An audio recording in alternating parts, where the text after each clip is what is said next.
Hamjambo wanafunzi, karibuni katika Jifunze Kiswahili na Bi Mercy. Hi friends, welcome to Learn Swahili with Bi Mercy. Natumai mnakumbuka somo lililopita tulisoma kuhusu numbers, na tukasoma kuhusu 1 hadi 10. Nikawafunza wimbo, mnaukumbuka? Tuimbe pamoja. 1, 2, 3, 4, 5, 6, 7, 8, 9, habari ya jioni. Kuna mtoto mmoja aliyepotea, na tukimshika tutamfunga jela. Rafiki yangu njoo. Haya basi, leo nataka tusome kuhusu nambari zinazofuata kutoka 20. Ulipata?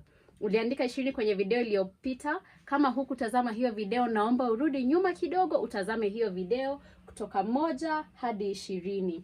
Sasa tuanze hapa. Hii tunaita vipi? 20. Na hivi ndio tunaandika 20. 20 is 20. Kisha 30 ni 30. 30. Hivyo ndio inaandikwa. Kisha tuna 40. 40 ni 40. 40.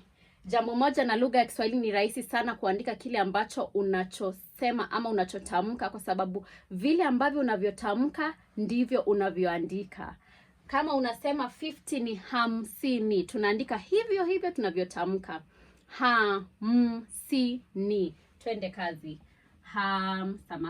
Samahani. Tutumie kifutio hapo. Haya, hapa tuna 50. 50. Tukifika kwenye 60, 60 inafanana sana na 6, kwa hivyo tutasema 60. 60. Vile vile kwenye 7 na 70 tutasema 70. Kisha tuna 80.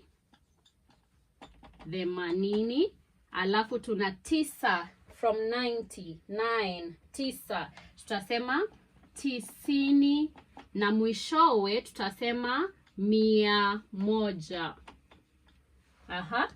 20, 30, 40, 50, 60, 70, 80, 90, 100.